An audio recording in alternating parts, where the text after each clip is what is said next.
자, 다음으로 마르크스의 절대지대설을 보겠습니다. 자, 마르크스는 공산주의 사상의 창시자인 사람입니다. 자, 마르크스가 보기에는요, 지대라고 하는 것은 토지 소유자가 토지를 소유하고 있다는 어떻게? 사적으로 소유하고 있다는 이 토지 누구 거? 내 거. 이 토지는 내 거니까 남들이 함부로 쓸 수 있어요? 없어요? 절대 없어. 내 거니까 내 허락 없이는 나한테 뭔가 거기에 상응하는 보상을 하지 않고서는 절대로 내 땅 쓸 수가 없어. 왜? 내 거니까 라고 하는 토지를 사적 소유하고 있다라고 하는 독점적인 지위. 내 땅이니까 나만 쓸 수 있어. 내 땅이니까 내 마음대로 할 수가 있어. 내 땅이니까 누군가가 나한테 지대를 내지 않고서는 이 토지 쓸 수 없어라고 하는 독점적인 지위를 갖고 있기 때문에 절대로 지대를 내지 않으면 이 땅을 쓸 수 있게 해주지 않겠죠. 그렇기 때문에 지대가 발생한다고 봤어요. 자, 무슨 얘기예요? 지대는 왜 발생한다? 어떤 사람이 이 토지를 사적으로 소유하고 있기 때문에 지대는 발생할 수밖에 없다.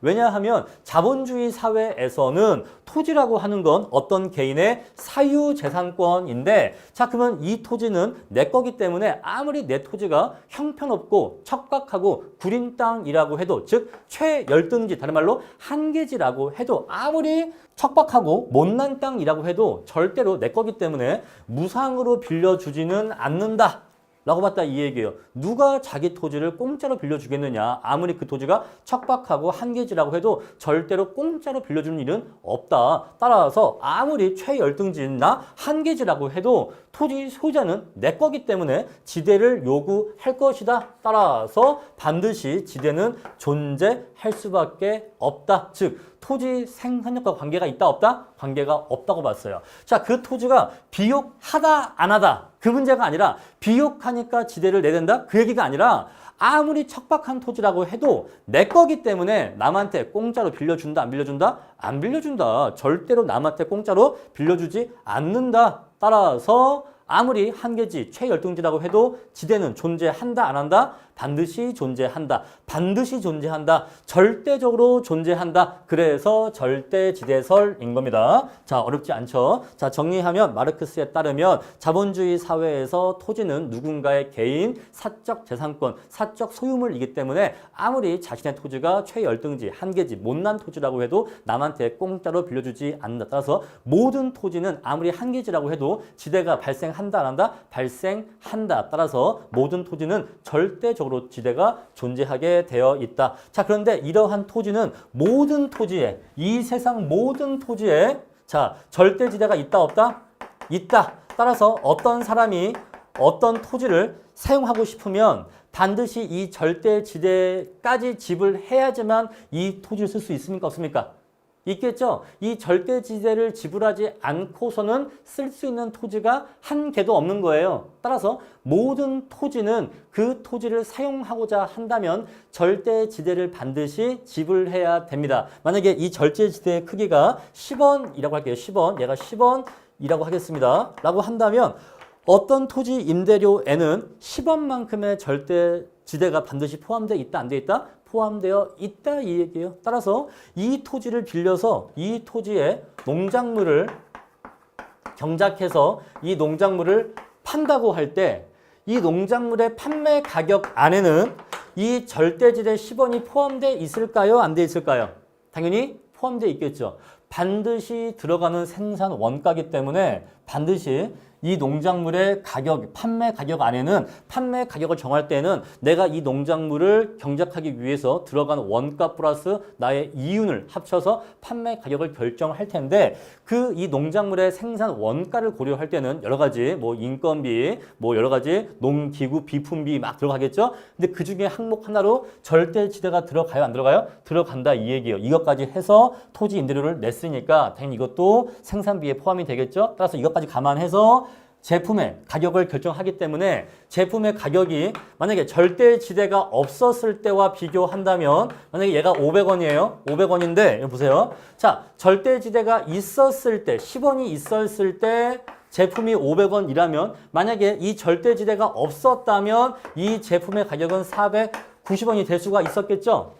이렇게. 그런데 절대지대가 10원이 있기 때문에 제품의 가격도 500원으로 10원이 올라간 거죠. 무슨 얘기죠? 절대지대가 커지면 커질수록 토지, 생산물의 가격은 올라간다, 안 올라간다? 올라간다. 그죠? 따라서 뭐의 성격? 비용의 성격이다 이 얘기예요. 자, 마르크스가 얘기하는 절대지대는 비용의 성격을 가진다. 왜냐하면 절대지대의 크기가 커지면 커질수록 토지 생산물의 가격도 그만큼 높아질 것이기 때문에 자, 절대지대가 높아지면 토지 생산물의 가격이 올라간다? 바로 이것은 비용, 원가의 성격을 가진다는 것이죠. 이렇게 내용 정리하시면 되겠습니다. 자, 조금만 더, 한 번 더 정리를 할게요. 자, 마르크스의 절대지대설은 왜 발생한다? 지대의 발생 원인, 토지의 사적 소유 때문이에요. 자, 두 번째 특징, 리카도의 차익 지대설과 다르게 한계지에서도 절대지대가 발생한다고 봤습니다. 리카도는 한계지에서 지대가 발생하지 않는다라고 봤는데 마르크스는 발생한다고 봤어요. 왜 발생한다고 봤죠? 토지 소유자는 절대로 공짜로 토지를 빌려주지 않으니까. 자, 세 번째. 자, 그래서 모든 토지에는 절대지대가 깔려 있기 때문에 그 토지에서 만들어지는 토지 생산물의 가격에는 이 절대지대가 포함되어 있다, 안 돼 있다? 포함되어 있다. 따라서 절대지대가 커지면 커질수록 토지 생산물의 가격도 올라간다. 따라서 절대지대는 비용의 성격을 가진다. 자, 비용의 성격이 좀 잘 이해가 안 가요? 라고 하시면요. 이렇게 이해하시면 됩니다. 자, 아이스크림을 만들 때 우유를 씁니다. 자, 우유의 가격이 올라가면 당연히 그 우유를 이용해서 만든 아이스크림의 가격도 올라갈 수밖에 없어요. 그래서 우리 이런 경우에 비용의 성격이라고 합니다. 여기까지 말씀드릴게요. 자, 이어서 튀넨의 위치 지대설 보겠습니다. 우리가 지금까지 두 가지 이론 공부했어요. 첫 번째는요, 리카도의 이론이었죠. 리카도는 지대가 왜 발생한다? 토지와 토지 간의 비옥도의 차이 때문에 발생한다라고 봤습니다.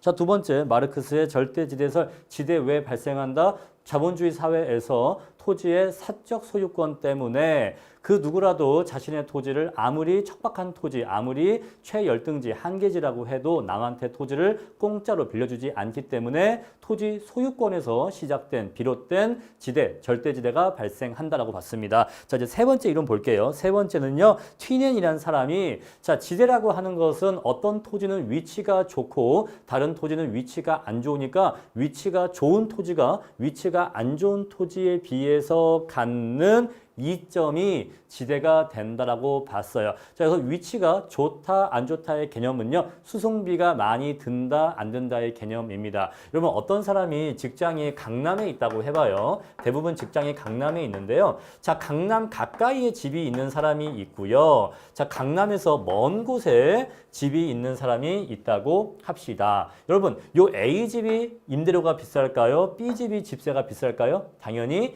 A집이 더 임대료가 비쌀 것입니다. 왜 더 비쌀까요? 직장과의 거리가 가까우니까요. 직장과의 거리가 가까우니까요. 자, 직장이 멀리 있으면 뭐가 안 좋죠? 첫 번째, 차비가 더 들겠죠. 두 번째, 이동 시간도 더 많이 들겠죠. 자, 우리 이렇게 자, 내가 현재 어디에서 어디를 가는데 시간도 더 걸리고 차비도 더 많이 드는 것을 이 두 개를 그냥 묶어서 그냥 수송비가 더 많이 든다라고 표현할 수가 있겠죠. 개념 이해하시겠죠? 자, A 토지가 B 토지보다 수송비 또는 교통비, 수송비 내지는 교통비가 더 아껴지기 때문에 그만큼에 대해서 A 토지가 B 토지에 대해서 임대료가 더 높게 형성될 겁니다. 자, 지금 우리 이 사례에서 뭘 알 수가 있냐면 A 토지가 B 토지보다 지대가 더 높게 형성되는 이유는 A 토지가 B 토지보다 위치가 더 좋아서 그런 건데 여기에서 위치가 더 좋다라고 하는 것은 수송비 내지는 교통비 더 가까이에 입지하기 때문에 수송비나 교통비가 더 적게 발생할 수 있는 토지이기 때문이라는 거죠. 개념 이해하시겠죠? 자, 이처럼 위치의 우수성으로 인해서 교통비나 수송비가 덜 들어서 그거만큼이 지대화되는 것을 위치지대라고 합니다. 자, 즉 위치지대란 위치가 좋은 토지가 위치가 안 좋은 토지에 비해서 수송비나 교통비가 덜 드는 것만큼이 지대화된 것이다 라고 얘기할 수가 있어요. 자, 튀넨이라는 사람은요, 완전히 단절된 고립국이라는 가정을 했습니다. 자, 가운데 시장이 있고 이렇게 동그랗게 생긴 국가가 있다라고 가정을 했어요. 자, 현실에는 존재하지 않는데 그냥 이론적으로 만약에 이런 국가가 있다고 쳐보자라고 했다 이 얘기예요. 자, 이러한 고립국 다른 나라로부터 이렇게 무역을 하거나 그런 거 없이 그냥 요 주변에서 농작을 뭐 이렇게 경작을 해서 이 가운데 시장으로 이렇게 농작물을 옮겨다가 파는 그러한 나라를 가정했다 이 얘기예요. 자, 그랬을 때 이 나라 내에서 작물의 재배 활동은 즉 농사 활동은 생산비와 수송비를 고려해서 공간적으로 분화가 될 것인데 자, 가만히 보니까 이 시장 근처 토지에서 경작되는 농산물하고 얘를 그냥 A라고 할게요. 시장에서 멀리 떨어진 지역에서 경작되는 농작물은 차이가 있더라. 자, 시장에서 가까운 지역은 수송비가 덜 들겠습니까? 덜 들겠죠. 마차에다가 농작물을 싣고 이동해야 하는 거리가 짧다 보니까 여기 A 지역은 거리가 가까워서 즉 위치가 좋아서 수송비나 교통비가 덜 들 거예요. 반대로 여기 B 토지는 시장까지 거리가 멀기 때문에 먼 거리를 마차나 수레로 이동해야 되니까 수송비가 더 많이 들 겁니다. 따라서 이 A 토지는 B 토지보다 지대가 더 비싸요.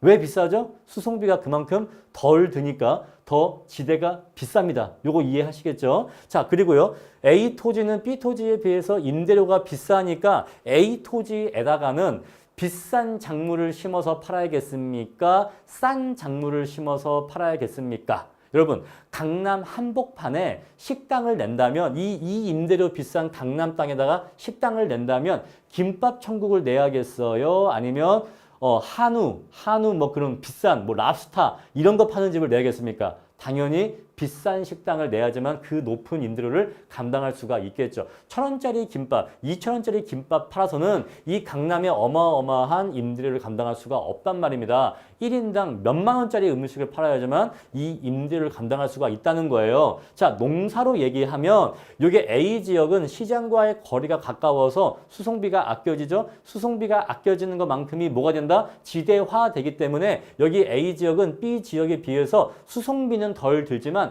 그 수송비가 덜 드는 만큼이 뭐화됐다? 지대화됐기 때문에 지대는 대신 그만큼 더 비싸요. 따라서 토지 임대료가 비싸기 때문에 요 A 지역은 B 지역에 비해서 좀 더 집약적으로 농업 활동이 이루어진다 또는 조방적으로 이루어진다. 정답은 둘 중에 집약적으로. A 지역은 집약적으로 토지 이용이 이루어지는 거고 B 토지는 A 토지에 비해서 임대료가 싸기 때문에 임대료가 저렴하기 때문에 B 토지는 A 토지에 비해서 조방적으로 토지가 이용되는 것입니다. 자, 농사로 치면은 여기 A 지역에 뭐가 좀 더 비쌀까요? 예를 들어서 이게 적절한 비유인지는 잘 모르겠습니다만 제가 농사를 잘 몰라서 조금 더 비싸게 파는 작물이 있죠. 뭐 딸기라든가 뭐 블루베리라든가 뭐 이런 식으로 좀 비싼 작물들이 있어요. 그런 작물들은 도시 근교에서 경작을 하고 이렇게 멀리 떨어진 곳은 쌀이라든가 뭐 밀이라든가 이렇게 조금 저부가가치 좀 조방적으로 토지를 이용하는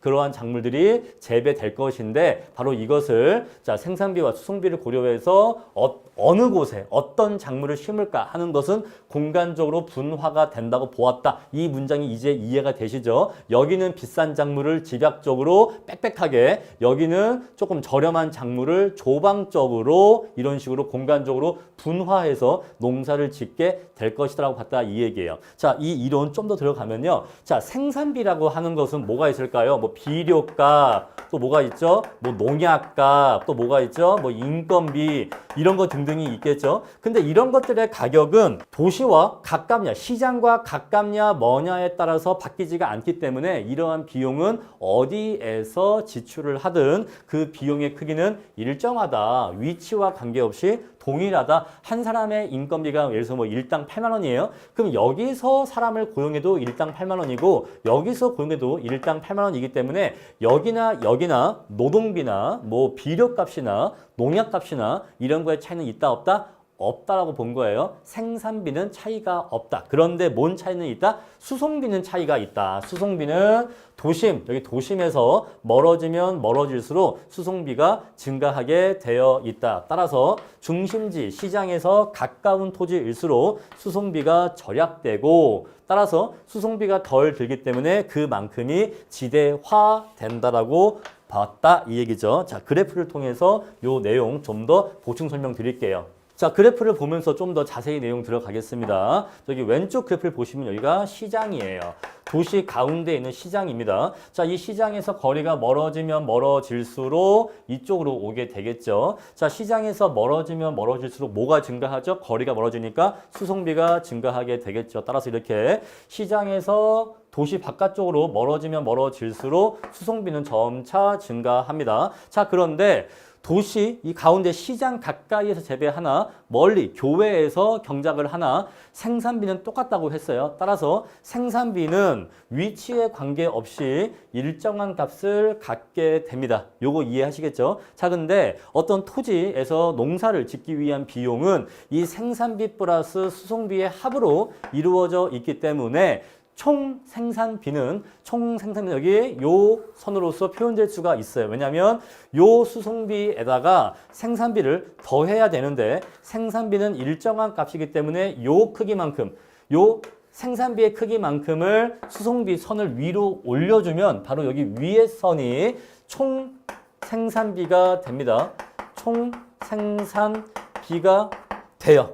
로직 이해하시겠죠? 자, 한번 비교해 볼게요, 여러분. 자, 여기에서의 토지가 있고요. 여기에서의 토지가 있다고 할게요. 여기는 A 지점, 여기를 B 지점이라 하겠습니다. 만약에서 시장에서의 이 농산물의 가격이 10원으로 결정됐다고 할게요. 그냥 100원이라고 할게요. 자, 이 농산물의 가격이 100원이라고 결정됐다면 여기 A 토지에서 경작을 하면 총 생산비가 이만큼입니다. 그런데 판매 가격은 100원이에요. 그러면 A 토지 주인은 이만큼의 판매 이윤을 얻을 수가 있습니다. 근데 B 토지 주인은 생산비가 이만큼이고 판매 가격이 100원이니까 이만큼의 이윤을 얻을 수가 있습니다. 누가 더 높은 이윤을 얻죠? A 토지가 더 높은 이윤을 얻습니다. 자, 근데 A 토지가 B 토지보다 이윤이 더 높은 이유가 뭡니까?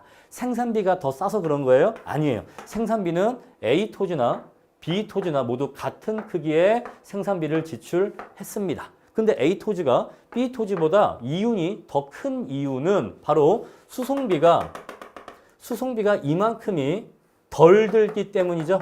수송비가 덜 들기 때문입니다. A 토지가 B보다 더 시장과 거리가 가깝기 때문에 A 토지는 B 토지에 비해서 이만큼 수송비가 덜 들어요.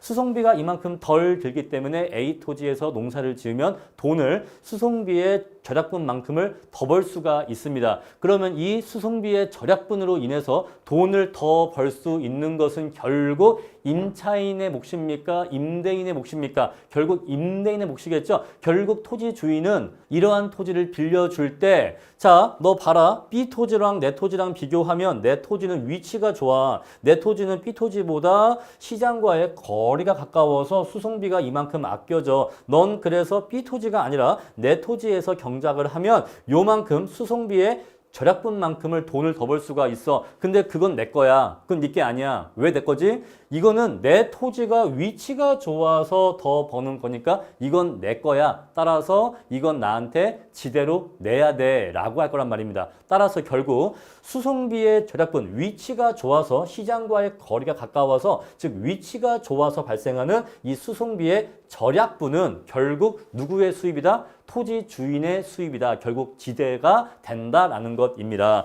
자, 근데 이런 식으로 비교해 보니까 여기 A 토지도 1등이 아니었어요. 여기 A보다 더 앞에 있는 여기 C 토지랑 비교해 보니까 C 토지는 A 토지보다 더 위치가 좋아서 결국 이만큼의 수송비 절약분을 얻기 때문에 결국 C 토지 주인은 A 토지 주인에 비해서 이만큼의 수송비 절약분, 즉 위치 지대를 더 받게 됩니다. 자, 이런 식으로 도심으로 가까워지면 가까워질수록 뭐가 증가한다? 지대가 증가한다 이 얘기예요. 자, 반대로 도심에서 멀어지면 멀어질수록 뭐가 감소한다? 위치 지대가 감소한다 이 얘기입니다. 자, 도심에서 멀어지면 멀어질수록 점차 요게 감소하게 됩니다. 결국 감소하다가 총 생산비와 생산물의 가격이 일치하는 지점이 나오게 되는데 요 지점에서는 자, 농사를 지을 때 총 생산비가 100원 들어가고요. 자, 그 농산물의 판매 가격도 100원이기 때문에 자, 100원 들여서 100원에 팔면 남는 게 있어요, 없어요? 없어요. 없습니다. 자, 한 푼도 남는 게 없어. 100원 들여서 농사를 지으면 100원 내고 파니까 남는 게 없죠. 그러면 이러한 토지는 토지 주인이 임차인에게 지대를 요구할 수 있어요, 없어요? 없어요. 지대를 요구할 수 없습니다. 왜? 이 토지는 위치가 너무나 안 좋아서 이 토지에서는 농사를 지어봤자 임차인 입장에서 벌 수 있는 돈이 한 푼도 없단 말이에요. 따라서 이 토지는 위치 지대가 발생한다, 안 한다? 발생하지 않는다. 우리 이 토지를 뭐라고 한다? 바로 한계지라고 한다. 이게 한계지.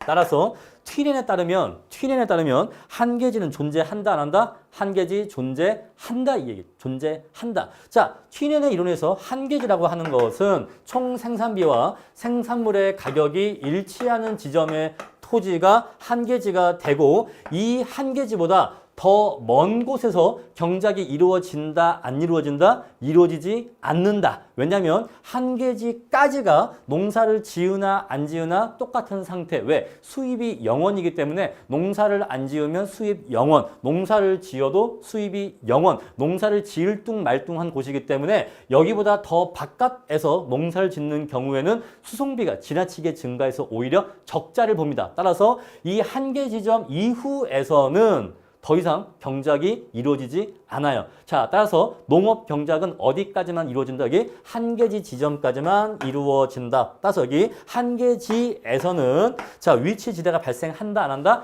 전혀 발생하지 않는다. 이 얘기입니다. 자, 이렇게 해서 한계지의 발생 로직 이해하시고요. 자, 그래프 좀 더 보시면요. 따라서 여기 한계지는 지대가 없고 점차 도심에 가까워질수록 위치 지대의 크기가 커집니다. 바로 여기 노란색 삼각형의 크기가 위치 지대의 크기를 의미하는데 이것만 따로 옮겨 그리면 자, 도시 가운데 여기 시장이 있죠. 시장에서 가까우면 가까울수록 위치 지대의 크기가 커지고요. 반대로 시장에서 멀면 멀수록 위치 지대의 크기가 점차 작아집니다. 그러다가 일정 거리가 되면 드디어 위치 지대의 값이 0인 곳이 도착하게 되는데 바로 여기가 뭐다? 바로 여기가 한계지다. 여기는 위치 지대가 전혀 없다. 아시겠죠? 농업 생산의 한계점이 된다라는 것입니다. 자, 이러한 튀렌의 이론은요. 교재 동그라미 6번 보시면은 위치 지대의 개념을 제시하였다. 자, 리카도가 비옥도 차이에 의한 지대의 발생을 설명하였다면 튀렌은 토지마다 갖고 있는 위치의 차이에 의해서 수송비의 절약분이 지대화가 된다는 위치지대의 개념을 제시하여서 현대적인 입지 이론의 기초를 제공했다. 왜냐하면 오늘날 도시 토지의 경우에는 리카도가 얘기한 비옥도보다는 토지의 위치가 더 중요한 토지 가격 결정 요인이기 때문에 좀 더 현대적인 입지 이론의 기초를 제공했다 이 얘기이고 이러한 아이디어는 나중에 후대의 학자인 알론소와 버제스에게 영향을 주었다까지 정리하시면 되겠고요. 바로 이어서 5번부터 알론소의 입찰지대 곡선 들어갑니다.